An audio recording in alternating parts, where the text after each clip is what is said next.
창세기 앞부분은 2020년 시작하면서 1월과 2월에 함께 나눴는데요. 이제 9월이 됐네요. 1월, 2월 그러니까 너무 먼 옛날 같이 느껴지긴 합니다. 코로나 이전 시대입니다. 오늘 가을 첫 주일에 우리에게 주어진 말씀 속에 요셉이라고 하는 인물을 저희들이 또 만나게 되는데요. 사실 창세기는 이스라엘의 이 족장이라고 할까요? 이스라엘의 그 아버지가 되는 아브라함과 이삭과 야곱과 그리고 12 아들 중에 요셉의 이야기로 이렇게 형성이 되어 있습니다.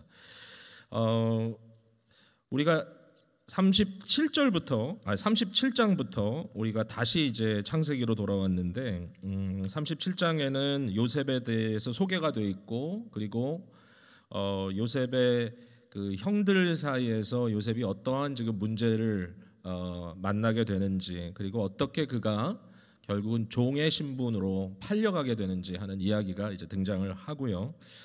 38장은 조금 의외입니다만은 사실은 오늘 메시지를 전개하는 데는 38장이 굉장히 중요한 역할을 하는데요. 갑자기 이제 요셉의 얘기에서 그 12 아들 중에 유다라고 하는 이 아들의 가정 얘기로 들어가서 사실은 굉장히 좀 낯뜨거운 그런 이야기들이 여기에 이제 전개가 돼 있습니다. 근데 사실 요 얘기가 39장하고 비교되면서 요셉의 삶의 모습이 우리에게 의미를 좀 더 확대되어 보여지게 되는 거죠.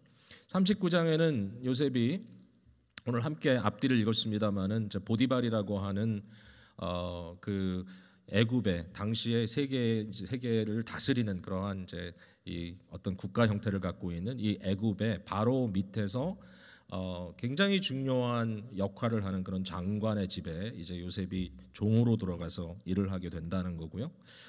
여러분 너무나 잘 아는 이야기지만 이 보디발의 아내가 유혹했지만 요셉이 그것을 거부했을 때 굉장히 억울하게도 도리어 요셉이 옥살이를 하게 되는 그러한 장면이 39장 끝부분에 등장을 합니다. 40장으로 넘어가면서 41장까지 오늘 매일 성경 본문은 41장 앞부분인데 여기까지를 보면 어떻게 옥에 갇혔던 요셉이 바로의 앞에까지 서게 되는가 이제 이 과정을 설명해주고 있는데요. 저는 이제 이 말씀을 여러분과 함께 오늘 나누면서 사실은 이 스토리라인을 가지고 이야기를 하는 것은 아닐 거예요. 오늘은 왜냐하면 여러분 너무 익숙하고요. 사실은 요셉의 스토리를 이야기해도 그 자체가 굉장히 감동적이에요. 그 안에 담겨져 있는 어떤 패턴이 있고 여기에 메시아의 그림자가 있고 굉장히 귀한 말씀이고 또 여러분들이 아마 이 요셉의 스토리는 여러 매개체를 통해서 이제 또 이렇게 새롭게 해석해서 경험도 하셨을 텐데 아마 그 밀레니엄 극장에서 사이렌 사운드 그 프로덕션으로 요셉 그 뮤지컬을 봤던 기억이 있는 분들은 얼마나 감동스럽게 이게 이제 전개되었는지를 여러분들이 기억하실 거예요. 제가 그때 가서 보았을 때는 그 야곱과 재회하는 그 장면에서 주위에 있는 사람들이 다 울더라고요. 저도 막 가슴이 벅차가지고 먹먹했던 그런 기억이 나는데 어쨌든 이처럼 귀한 스토리 속에서 과연 우리는 무엇을 발견할 수 있을까? 오늘 저는요 여러분께 이제 크게 두 가지의 말씀을 드리려고 그래요. 하나는 이 스토리 속에 전혀 예측지 않았던 그러한 방향성이 드러난다. 어떤 디렉션이 있다는 거예요. 스토리에 그러니까 일종의 무브멘트가 있어요. 움직임이. 그거를 좀 우리가 좀 잘 발견했으면 좋겠고요. 그리고 우리에게 어떤 의미를 주는가. 두 번째는 요셉이 애굽에 팔려가서 살았던 삶이 그러므로 어떤 삶으로 드러나느냐 여기에 대해서 제가 성례적 삶이다라고 하는 부분을 설명하면서 또 여러분을 도전하면서 오늘 메시지를 마무리하려고 그럽니다. 자, 일단 첫 번째로 그러면 방향성에 대해서 한번 보겠어요. 저자가 의도한다고 저는 생각해요. 이 부분을. 왜냐하면 특별히 38장과 39장을 굉장히 대조적으로 사이드 바이 사이드에 놓고 있는 걸 보면 뭔가 이렇게 좀 변화되는 걸 보여주고 싶은 건데 여기에 움직임은 어떤 방향으로 움직이냐 하면은 안에서 바깥으로 움직이고요. 그리고 그 안이라고 하는 것은 우리가 신앙 공동체라고 부를 수 있는 아브라함과 이삭과 야곱으로 이어지는 선택받은 가족, 그죠? 이 선택받은 가족의 12지파 이게 곧 이스라엘이라고 하는 민족의 아버지들이잖아요. 그러니까 이 12지파 12 아들로 대변되는 이 신앙 공동체에서부터 거기에 머물지 않고 세상을 향하여 던져지는 방향으로 갑니다. 그래서 요셉이 결국은 여기 있지 못하고 던져졌을 때 어떤 일이 벌어지느냐, 이게 중요한 것 같아요. 그러니까 지금 이 스토리 라인은 안에 머물지 않고 바깥으로 가고 있고, 신앙 공동체를 우리에게 있을 만한 곳으로 보여주지 않고 도리어 거기에 많은 허물과 굉장히 신랄한 문제들을 보여주고, 도리어 세상 속에 던져졌을 때 요셉이 어떤 삶을 살아냈는지를 굉장히 좀 놀라울 정도로 보여주고 있어요. 그러니까 이 무브멘트가 있어요, 이 스토리 안에. 근데 이 무브멘트를 우리에게 보여주는 그 중요한 키들이 있는데, 첫 번째 키는 꿈이라고 생각해요. 꿈. 사실 꿈이라는 게 이 창세기에 굉장히 중요한 역할을 하죠. 꿈이 많이 나오죠. 야곱도 꿈도 꾸고. 근데 여기에 특별히 37장에 보면 요셉이 꾼 2개의 꿈이 나오고요. 40장에 가면 관원들이 꾼 2개의 꿈이 나오고요. 41장으로 가면 바로 왕이 꾼 2개의 꿈이 나옵니다. 이 꿈으로 연결되는 이 스토리 라인 속에 꿈의 모습을 보면 굉장히 재밌습니다. 자, 일단 꿈이 뭔가 이 얘기를 잠깐만 하고요. 근데 꿈이 굉장히 심플하게 얘기해서 그 당시에 하나님께서 사용하신 방편인데, 하나님의 어떤 그 마음, 하나님의 그 뜻을 인간들에게 보여주는 방편으로 꿈을 사용하셨어요. 자, 그런데 오늘날 우리에게 과연 꿈은 어떤 의미를 갖고 있느냐? 그래서 어떤 경우는 아직도 그 꿈에 대한 좀 신비한 느낌들을 우리가 갖게 되죠. 꿈은 참 이렇게 깨고 나면 좀 이상하죠, 기분이. 지금도 그래요. 어젯밤에는 어떤 꿈을 좀 꾸셨나요, 여러분? 예, 뭐 개꿈입니다. 뭐 그래도 되는데 어떤 꿈을 꾸셨나요? 저는 어젯밤에 꿈을 꿨는데 하여튼 피가 많이 사방으로 튀는 꿈을 꿨어요. 예, 제가 자세한 얘기는 나중에 드릴게요. 근데 그렇게 보면 좀 이상하죠, 기분이. 도대체 이게 무슨 의미인가? 근데 사실은 거기에 대해서 너무 고민하실 필요 없어요.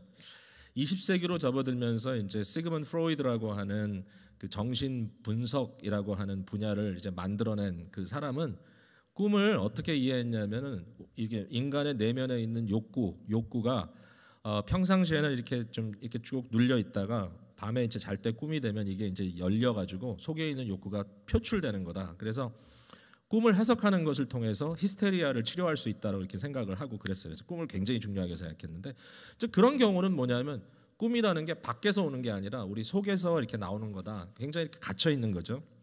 그런데 일반적으로 성경에 나오는 꿈을 보면 속에 있는 생각이 나오는 게 아니라 이제 하나님이 주시는 게 이렇게 그림자처럼 그려지는 거예요. 근데 오늘도 우리가 그러면 이런 꿈을 통해서 하나님의 인도함을 받느냐? 가끔 하나님이 어떤 꿈 속에 뭐 예수님이 나타났다 그런 사람도 있고 뭐 보았다는 사람도 있고, 그런데 그게 과연 어떤 의미냐라고 했을 때, 저는 일단 꿈이 우리에게 제일 중요한 메시지인 구원의 도를 전하는 데는 그렇게 효과적인 방법이 아니다라고 말씀을 일단 드리고 싶어요. 성경 안에서도 구원의 어떤 하나님의 특별한 계시, 그러니까 우리를 구원해 내시는 계시를 주실 때는 꿈이 귀하다고 이렇게 꿈을 강조하지 않았어요. 특별히 민수기 12장에 가보면 미리암과 아론이라고 하는 분이 나오죠. 이 두 사람은 모세의 이제 형과 이제 누인데, 이 두 사람이 좀 뿔이 났어요. 화가 나가지고 모세를 대적합니다. 거기에 그러면서 이제 하는 말이, 모세가 당신만 선지자냐, 우리도 선지자인데, 이제 이렇게 나왔던 거죠. 그 모세에 대해서. 그러니까 이제 하나님께서 그 일에 이제 개입하시면서 굉장히 재미있는 말씀하시죠. 그때 하나님 뭐라 하냐면, 미리암과 아론을 야단치면서 이 세상에 있는 많은 선지자들이 있는데 너희를 포함해서 너희들에게는 내가 어떻게 나타나냐? 환상과 꿈으로 나타난다. 근데 모세는 어떻게 나타나냐? 내가 얼굴과 얼굴로 대면한다. 그러면서 모세가 진짜 선지자라고 이렇게 얘기를 한 거예요. 그러니까 꿈은 하나님의 구원의 은혜를 우리에게 전수하는 어떤 그런 방법으로, 최상의 방법이 아니에요. 전혀 아니에요. 히브리서 1장의 이 내용을 따가지고 과거에는 하나님께서 우리 조상들에게 여러 방법으로 하나님이 계시하셨고 자기를 나타내셨다. 그러니까 여러 방법으로 나타냈는데 꿈도 있었을 것이고, 그렇지만 마지막 때에 그의 아들을 통하여서 우리에게 보여주셨다. 그러니까 예수 그리스도께서 이 땅에 오신 것은 여호와 하나님께서 얼굴과 얼굴을 대면하도록 나타나신 거니까, 그러니까 하나님의 이 강림하심이잖아요. 그래서 예수 그리스도를 봤던 사도들이 뭐라고 고백하냐 하면 요한 같은 경우 요한 1서에 내가 그리스도를 만졌다, 보았다, 함께 느꼈다 이런 얘기를 여러 방법으로 얘기를 하죠. 이 우리가 가지고 있는 5가지의 감각을 통해서 내가 예수님과 이렇게 대면했다. 여러분 예수님은 역사 속에 실제로 나타났고요. 그냥 어떤 또 다른 어떤 다른 차원에서의 현실 이런 거 아닙니다. 또 다른 어떤 두 번째 역사 이런 거 아닙니다. 그러니까 실제로 이 역사 속에 현실로 나타나신 분이 예수님인데 그분이 하나님의 얼굴을 우리에게 보여주셨는데 그 예수 그리스도에 대한 모든 증거가 사도들에 의해서 분명하게 기록이 되어 있습니다. 꿈처럼 기록된 게 아니라 서술되어 있습니다. 사실로. 그러니까 이것을 오늘날 성령님의 조명과 함께 우리의 마음속에 우리의 우리의 모든 이 오감 속에 전달될 때 이것이 바로 하나님의 구원의 메시지인 거예요. 이게 너무 분명해요. 디모데후서 3장 16절 말씀처럼 이것이 우리의 영혼을 살리고 우리의 신앙에 유익한 살아있는 생명의 말씀인 거예요. 그러니까 이거를 제쳐놓고 꿈꾸겠다고 다니는 건 좋은 게 아니에요. 꿈 해석하러 다니지 마세요. 그런데 이 창세기 이 내용에 보면은 이 꿈이 어떤 구원의 계시라든지 특별 계시라는 그런 개념보다는 일반 계시적인, 그러니까 일반 계시는 뭐냐면은 하나님이 계시하는 방법이 여러 가지거든요. 근데 하나님께서 모든 사람들에게 자기를 보여주시는데 그 하나의 방편으로 꿈이 나타나는 거예요.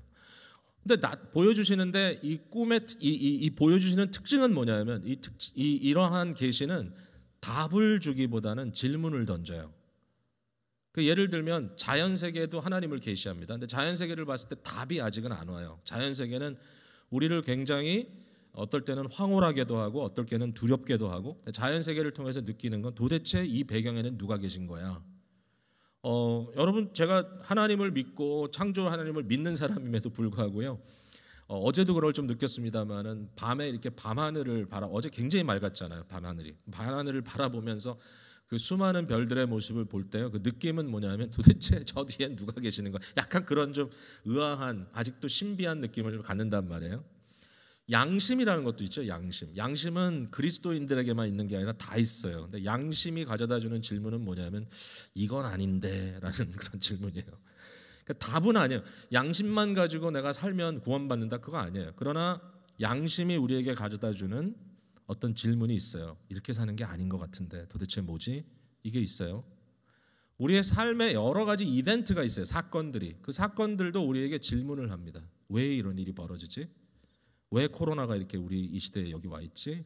도대체 이게 뭐지? 계속 탐구하게 하고 그러니까 이런 것들이 정답을 주지는 않지만 이런 사건들이나 양심이나 심지어는 꿈 이런 걸 통해 가지고 성경에 나타난 모습을 보면 질문을 던지는 거예요. 그 질문에 대한 답을 사실은 하나님께서 좀 더 분명하게 주시죠. 이 특별 계시를 통해서. 자, 어쨌든 지금 포인트는 뭐냐면 창세기 37장부터 꿈이 자꾸 나오는데 이 꿈이 하나님이 자기를 뭔가 사람들에게 드러내려고 하는 어떤 하나님의 역사를 보여주는 거라면 그 꿈에 대해서 어떤 반응이 일어나냐는 거죠. 어떤 반응이.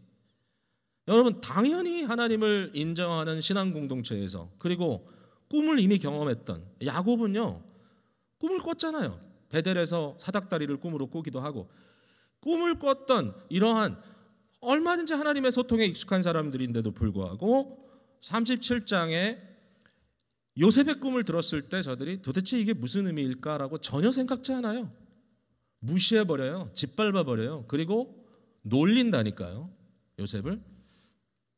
심지어는 요셉을 꿈꾸는 자라고 놀리고요. 그리고 요셉에게 해코지할 때 어떤 얘기를 하냐면 그 꿈이 어떻게 되나 보자. 꿈을 아주 잊어버린 건 아니네. 그렇지만 적어도 그 꿈에 대해서 경외심을 갖는다든지 하나님이 무슨 말을 하시려고 한다든지 이런 고민을 전혀 하지 않아요. 이 형제들이 그냥 짓밟아 버려요. 유일하게 야곱만이 그의 아버지는 그의 말을 간직해 두었다는 표현이 11절에 등장하고 있어요.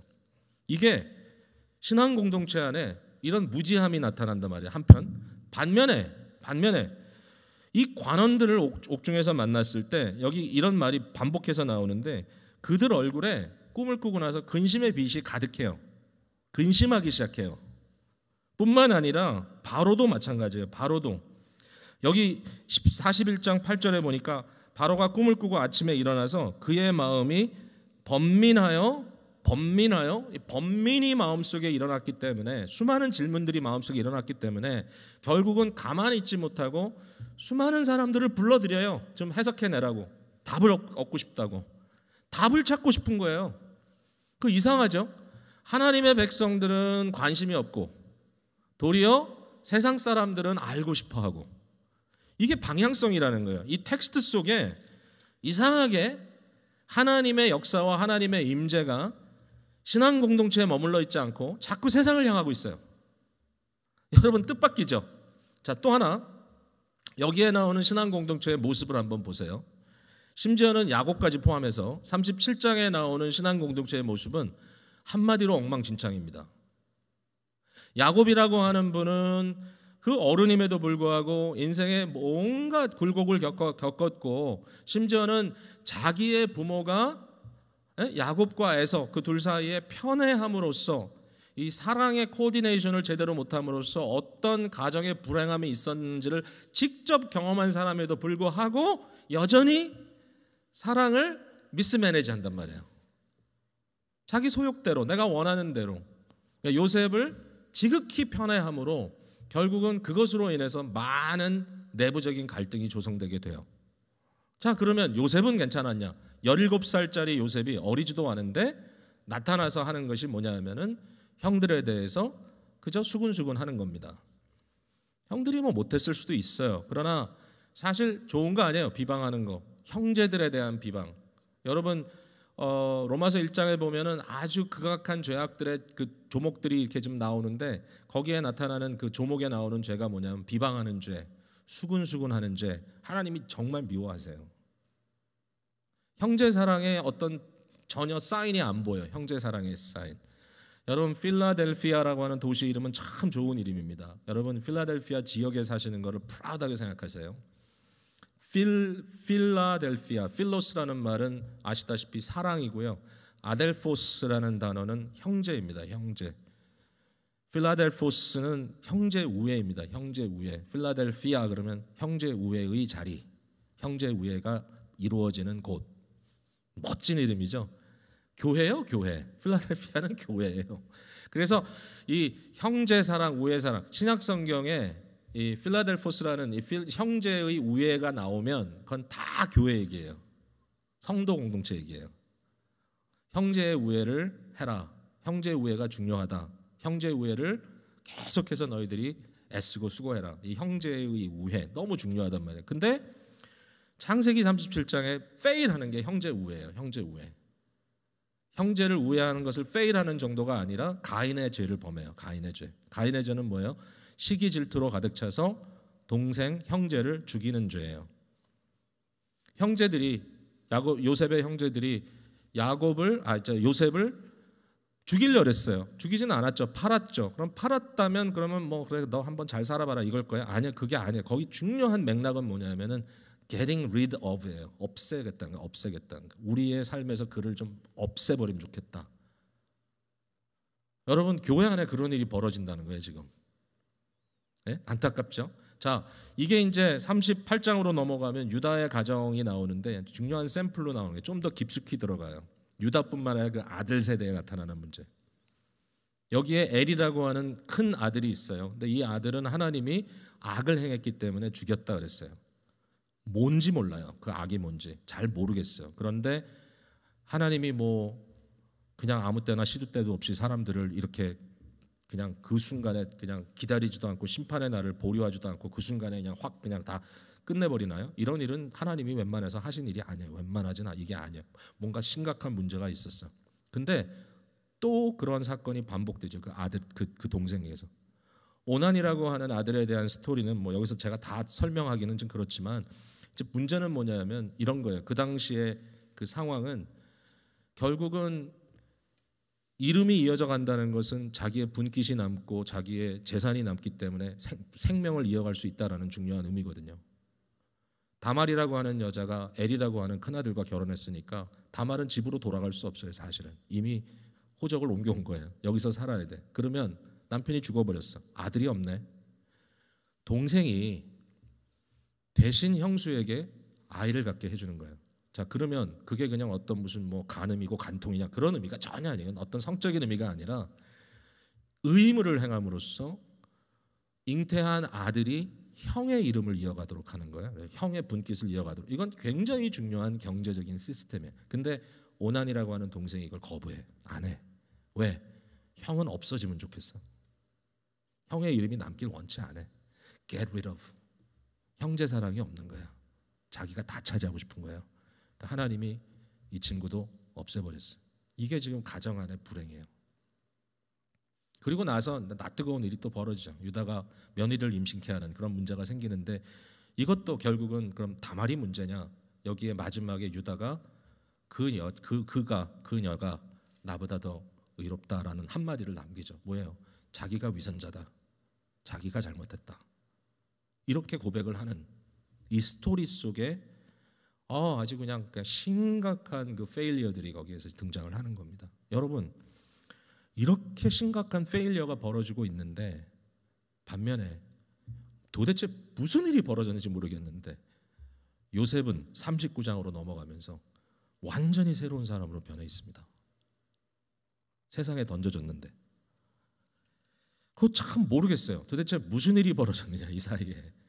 17살의 요셉과 39장으로 넘어간 이 요셉에 어떤 차이가 있느냐. 그런데 중요한 포인트는 제가 여러분께 드리고 싶은 중요한 포인트는 뭐냐면은 여기에 무브멘트가 있다는 거예요. 신앙 공동체의 실패, 그러나 하나님께서 남은 자를 통하여 도리어 세상 가운데서 하나님의 이름을 드러내는 일을 하시기 시작한다는 거예요. 우리 잘 들어봐야 돼요. 제가 그냥 교회를 비판하려고 하는 게 아니고요. 교회에 대한 오해를 하게 되면 이런 문제가 생길 수 있다는 겁니다.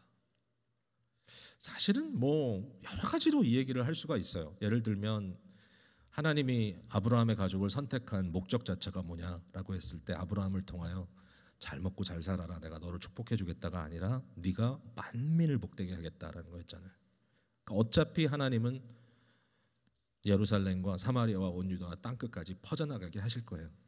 그게 하나님의 목적이었어. 근데 신앙 공동체가 정체되고 신앙 공동체가 타락하고 신앙 공동체 속에 말도 안 되는 그러한 비상식적인 일들이 벌어질 때 하나님께서는 가차없이 흩으십니다. 그게 성경의 패턴입니다. 근데 그러면 하나님이 끝나느냐? 전혀 아니에요. 전혀 아니에요. God knows what he's doing.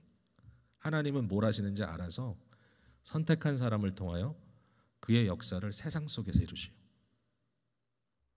이 패턴을 우리가 좀 봤으면 좋겠다는 거예요. 여러분, 예루살렘이 망하니까 하나님이 망한 게 아니에요.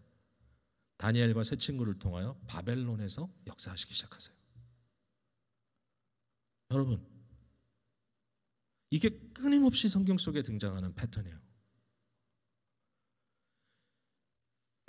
제가 교회를 들여다봤을 때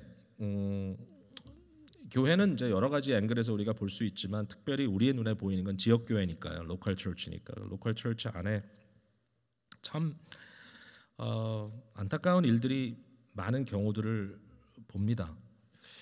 사람들이요, 교인들이 자기 안에 트랩돼 가지고 이 안에서 어떤 그 자기의 소욕을 막 부리기 시작하면요, 교회 공동체가 참 이상할 정도로 예의도 없고 상식도 없는 집단으로 바뀌어버려요. 근데 하나님이 그걸 가만두진 않으세요. 흩으세요. 그러니까 그 부분에 대해서 우리가 절대로 이상하게 생각하지 말아야 된다는 거예요. 세상이 과연 그러면 우리 성도들에 대해서 어떤 지금 관점으로 보고 있을까? 우리는 도대체 어떻게 행동해야 되는가? 자, 한번 생각해 보세요. 오늘날 이 시대에 지금 이 코로나로 인하여 지금 굉장히 여러 가지 일들이 벌어지는데 교회를 제고하는 그러한 보이스가 참 많단 말이에요, 그렇죠? 예를 들면 우리에게도 교회가 이렇게 이전같이 소위 말하는 정상적으로 모이지 못한다라는 걸 가지고 계속해서 우리는 정상화될 때를 기다려야 되겠다, 빨리 회복됐으면 좋겠다고 하는데 한편으로는 이 상황이 우리에게 어떤 질문을 던지느냐에 대해서 고민하게 되잖아요. 그러니까 지난주에도 제가 말씀드렸지만, 그럼 코로나 이전에 우리가 참된 예배를 드렸었던가? 코로나 이전에 우리의 공동체는 정말 따뜻한 형제사랑의 공동체였던가? 그 답이 나오잖아요. 그게 아니었다 하니까 문제는 코로나가 아니구나 이렇게 되잖아요. 그러니까 이 상황이 우리에게 던져주는 바가 있어서 뭔가 신앙의 이 본질을, 진정성을, 어센티시티를 찾아가야 되겠다라는 고민들이 있단 말이에요. 여러분, 각자의 신앙에 대한 고민을 하게 되잖아요, 우리가. 예? 교회 공동체 안에서 내가 내 말이 먹히지 않는다, 사람들이 나에 대해서 이렇게 뭐 호감을 갖지 않은 것 같다, 이런 여러 가지 인간적인 갈등들이 다 있잖아요, 여러분. 그 안에서 우물쭈물하면서 교회가 뭐야 뭐 이러면서 굉장히 뭔가 혼란스러운 그런 삶들을 살았던 경험들이 우리에게 있잖아요. 근데 그 가운데서 하나님은 결국 우리에게 무엇을 말씀하고 싶은가 하면은 정신 차리라는 거잖아요, 한마디로. 네가 누구냐? 너의 정체성이 뭐냐? 그것이 희미해졌을 때 그러면 하나님은 그냥 에이 끝장이다 이렇게 하냐? 아니에요. 도리어 세상 속에 심어주신 남은 자를 통해서 하나님께서 빛을 발하시기 시작하더라는 거예요. 어떨 때는 세상이 더 말을 잘할 때가 있어요. 한국 교회가 요새 좀 비난을 많이 받았잖아요. 코로나 바이러스 재확산의 주범이 교회다 이래가지고 지금도 뭐 이 교회 모임에 대해서 막 뉴스만 하면 교회 얘기 나오니까 좀 이렇게 불편한데, 자, 제가 뭐 그거를 지금 여기서 평가하자는 건 아니에요. 그런데 한 가지 너무 재미있는 현실은 뭐냐면은, 제가 시사 프로그램 같은 거 가끔 보거든요. 뉴스 시사 이런 거. 근데 그 얼마 기간 동안에 뉴스에 나와서 교회 얘기를 다 하는 거예요. 전부 다 교회 얘기를 해요. 그냥 일반 사회 그 뭐 일반 방송국인데 뭐 CBS도 아니고 다 방송국인데 교회 얘기를 해요. 근데 교회에 대해서 뭘 알아 이 사람들이. 그런데 교회 얘기를 하면서 너도 나도 할 거 없이 교회론을 논하는 거예요. 교회가 과연 뭐냐 이 질문을 스스로 하는 거예요. 세상 사람들이 소위 말하는. 그리고 그 사람들의 입을 통해서 교회가 뭔지가 더 분명하게 나타나는 거예요. 이 사람들이 서슴없이 얘기합니다. 교회는 뭐냐? 그리스도의 사랑을 품고 이 사회에 전하는 게 교회가 아니냐? 너무 심플한 얘기지만 그러나 틀렸나요? 틀리지 않았단 말이에요. 그러면서 이런 얘기를 합니다. 근데 왜 오늘 교회가 왜 그렇게 사람 중심으로 사람 숭배하는 집단으로 바뀌었나? 왜 오늘 교회가 이렇게 아주 집단적 이기주의가 돼버렸는가? 예? 오늘날 교회가 왜 신앙이 이처럼 미신처럼 막 이상한 걸 얘기하고 믿는 그런 집단이 돼버렸는가? 예? 왜 교회가 제도적인 교회를 유지하기 위해서 결국은 돈 싸움을 하고 있냐? 뭐 이런 얘기들을 막 하고 있는 거예요. 그러니까 이런 이야기를 들으면서 우리는 불편할 수 있지만 사실은 그게 창세기 37장 39장과 다를 바가 없다라는 거지, 솔직히. 그러면서 세상은 뭐라고 얘기하냐면은 answer me, 그러니까 answer me, 좀 답을 해달라고. 왜? 세상에도 하나님의 꿈이 꾸어지고 있기 때문에요. 거기에서 질문하는 거예요. 교회가 뭐냐? 그리스도의 사랑이 어떤 거냐? 이제 이런 상황 속에 삶이 지금 막 전개돼 나가고 있다. 정신없는 페이스로. 여기에서 그리스도인들이 뭐 요새는 교회 공공성 얘기도 나오고 하는데 뭐 다 좋아요. 중요한 건 뭐냐면 이제는 우리가 우리끼리의 대화만을 하지 말고 세상이 들었을 때 그 대화의 의미가 뭔지를 고민해 봐야 될 시대가 됐다라는 거예요. 우리끼리의 대화는 뭐예요? 우리끼리의 대화. 교인들 모여 싸우면 무슨 얘기합니까? 우리의 대화 속에 세상 앞에 그것이 노출됐을 때 나쁘끄러운 대화이지 않은가라는 질문을 해봐야 되는 거죠. 교회가 뭐냐라는 질문. 제가 이거를 지금 비판하듯이 하는 얘기가 아니라 너무 감사하다는 마음으로 하는 거예요. 자성의 시대를 하나님께서 이렇게 주시는구나. 예배가 뭐냐 도대체? 공동체가 뭐냐? 사실은 지금 공동체가 안 된다 안 모인다 하지만요, 여러 가지 문제가 있고 어려움이 있어요. 맞아요. 사귐을 한다는 것은 대면이 너무 중요하긴 해요. 그럼에도 불구하고 정말 공동체를 원하는 분들은 어떻게 해서라도 만나요. 온라인이든 뭐든. 진정한 사랑과 공동체 속에 우리의 삶의 격려와 우리의 삶의 복음의 역사가 일어나는 것을 무엇도 막을 수가 없어요. 문제는 뭐냐면 그것 이상의 문제가 있다는 거예요. 어떤 다른 이슈들이 그거를 제고하게 만드는 시대예요. 너무 감사해. 자, 그런데 여기에 이제 두 번째 포인트를 제가 말씀드렸죠. 성례적 삶이란 건 뭐냐? 요셉이 39장에 그걸 살아내기 시작합니다. 성례적 삶. 성례가 뭐냐면요, 여러분, 교회가 모이면 성례전 있죠. 성례전. 우리 교회나 개신교회 성례전은 두 개입니다. 세례와 그다음에 성찬이 있습니다. 세례와 성찬. 근데 성례전이 되게 신기한 거예요. 왜냐하면 세례를 할 때 사용되는 것은 단 한 가지예요. 물이에요, 물. 근데 이 물 속에 온갖 중요한 영적인 진리가 다 담겨 있어요. 물 속에. 예수 그리스도의 죽으심과 부활이 담겨 있고요. 그리고 씻음이 담겨져 있고요. 그리고 옛 생활은 버리고 완전히 새로운 사람이 된다라는 것이 담겨져 있고요. 그리고 심지어는 새로 태어남이라고 하는 의미도 담겨져 있어요. 이 세례가 그렇게 복합적인 의미를 담아놨어요. 근데 그게 물이야, 물. 말이 안 되죠, 여러분. 아니, 똑같은 물이에요, 물. 이 물 속에 무슨 그런 많은 게 담겨질 수 있어요. 그러나 담겨져요. 그게 성례예요, 성례. 마짜라고 하는 조그만 크래커에다가 예수 그리스도의 몸을 담았어요. 그리스도의 몸은 우리의 영원한 생명의 떡이에요. 우리가 존재하고 살 수 있는 유일한 근거는 생명의 떡이에요. 그리스도를 먹고 마셔야 살 수 있어요. 그 다음에 그 조그만 잔에 담겨 있는 포도즙에 예수님의 피가 담겨 있어요. 이 피 속에 그리스도의 대속의 희생이 담겨져 있고, 이 피 속에 우리에게 생명을 주는 그리스도의 역사가 담겨져 있어요. 말도 안 돼.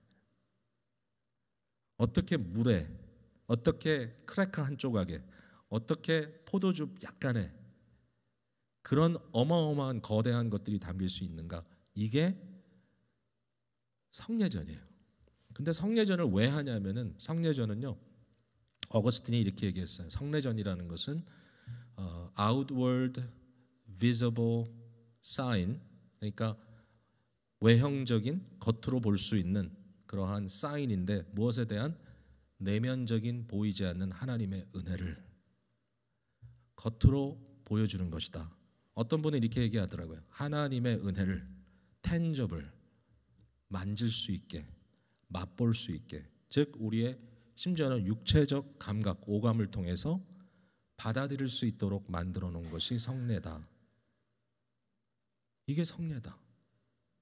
그러니까 성례에는요, 하나님의 어마어마한 은혜가 담겨지는 거예요. 교회 안에 성례전이 있어요.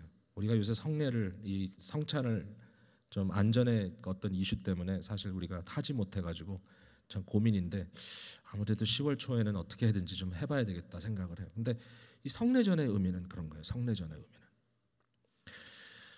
그러면 우리는 뭔가, 자, 교회 안에 성례전이 있다면 교회 밖엔 뭐가 있느냐면, 교회 밖에는 성도들의 성례적 삶이 있어요.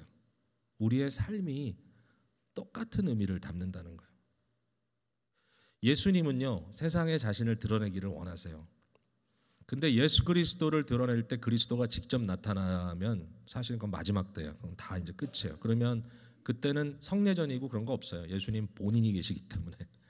예수님은 성례전이 아니에요. 예수님은 예수님이에요. 그냥 하나님 그 자체. 그런데 우리는 예수님과 동일한 존재가 아니에요.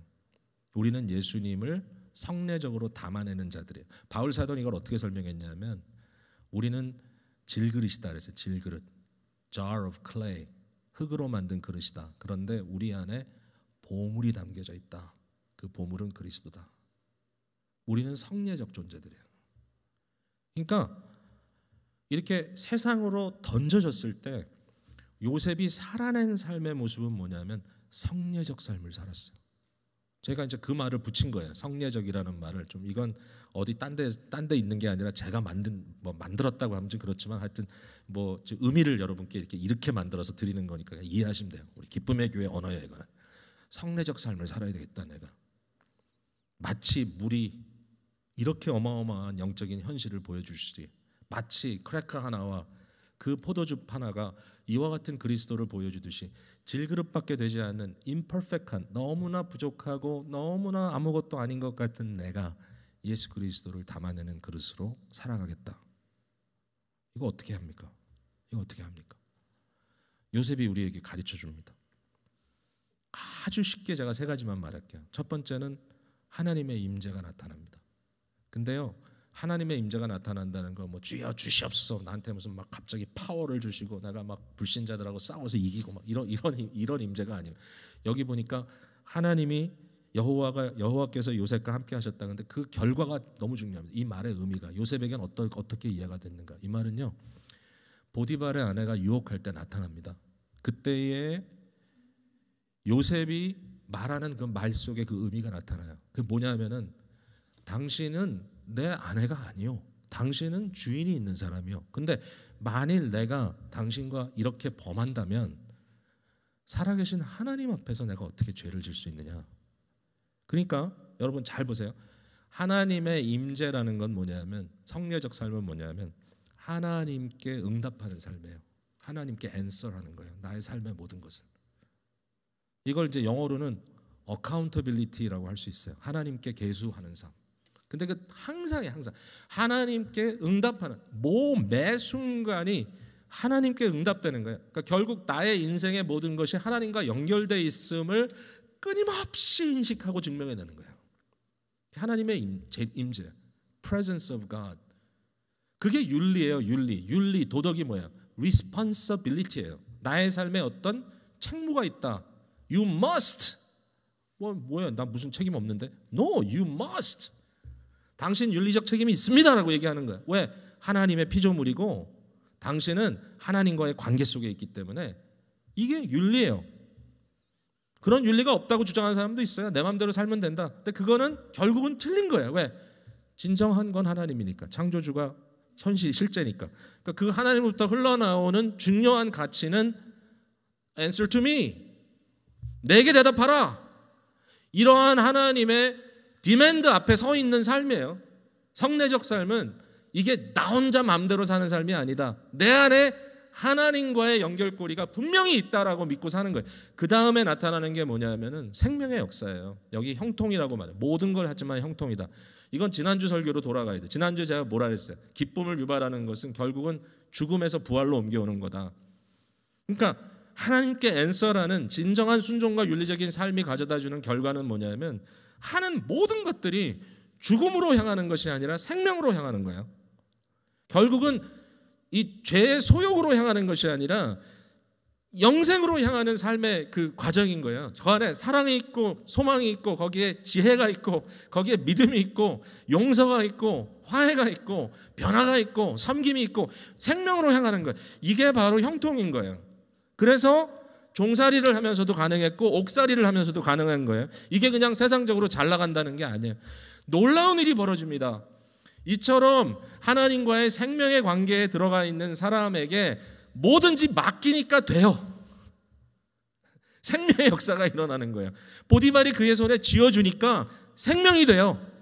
옥수가 그의 손에 쥐어주니까 생명의 역사가 나타나요. 죽음의 역사가 나타나는 게 아니라 생명의 역사가 나타나는 거예요. 시기와 질투와 허물과 망가짐이 나타나는 것이 아니라 화해와 변화와 소망과 회복이 나타나는 거예요. 이런 성례적 역사가 일어나는 거예요. 마지막으로 요셉이 한 건 뭐냐면 소통이에요. 소통. 이 생명을 소통했어. 선지자 중에 하나요. 꿈을 해석해내기 시작해. 그러면서 하는 말이 그 해석은 내가 하는 게 아닙니다. 하나님께서 당신에게 주실 것입니다. 꿈을 해석해내. 저는요, 특별히 이때 이 순간에 여러분들이 모이는 공동체로서의 교회의 개념도 중요하지만 좀 답답하죠? 너무 답답해하지 마세요. 이제는 흩어지는 교회로서의 파송된 자로서 세상에 던져진 자로서의 삶에 대해서 좀 더 깊숙이 고민해 보세요. 여러분의 직장에서 여러분은 선교사입니다. 말 그대로. 여러분의 사업처는 비즈니스 애즈 미션입니다. 선교적 사업처입니다. 왜? 선교사들이 가면 딴 거 하는 거 아니에요? 비즈니스하고 직장 나고. 그러나 그 관계성 속에서 성례적 삶을 살아내는 거예요. 여러분 다른 게 아니에요. 만약에 여러분 주위에 믿지 않는 어떤 친구들이 하나도 없으면요, 굉장히 안타까운 일이에요. 크리스찬들이 모여가지고 예수 믿는다는 거, 교회 나간다는 거 전제하고 나누는 대화 속에 어떤 대화가 오갑니까? 우리끼리의 대화. 은혜 많이 받았어. 여러분 그 말을 믿지 않는 사람에 가서 한번 전달해 보십시오. 그 말이 무슨 의미인지. 믿지 않는 사람과 대화를 나누지 않으면, 신앙적인 얘기가 거기에서 나오지 않으면 내가 뭘 믿는지를 몰라요. 근데 대화를 하기 시작하면요, 내가 뭘 믿는지가 깨달아기 시작해. 세상이 그리스도를 거부하던가요? 그럴 수도 있어요. 그러나 제가 경험한 거는요, 여태까지 불신자들은 알고 싶어해요. 듣고 싶어해요.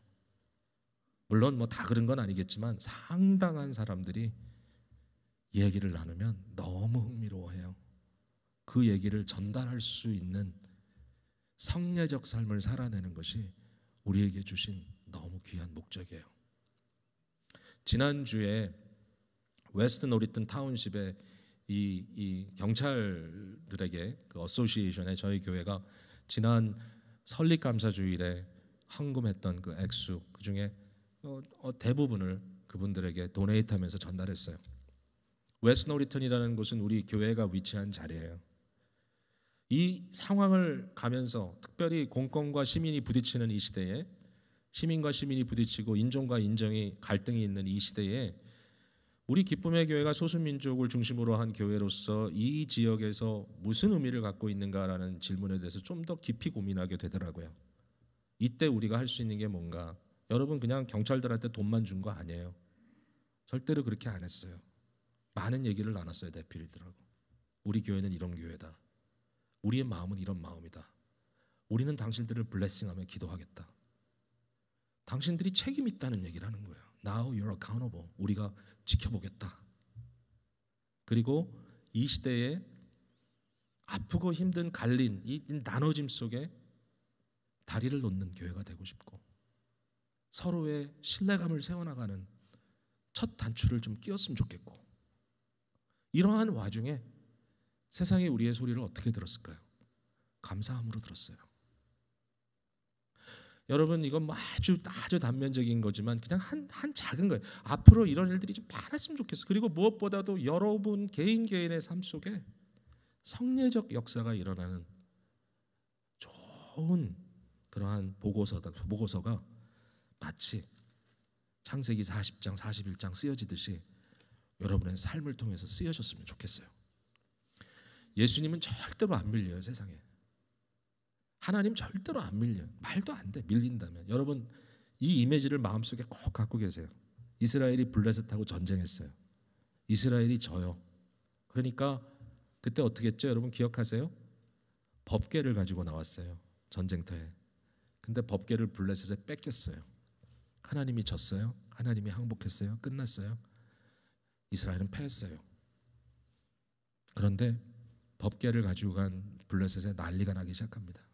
감당을 못해요.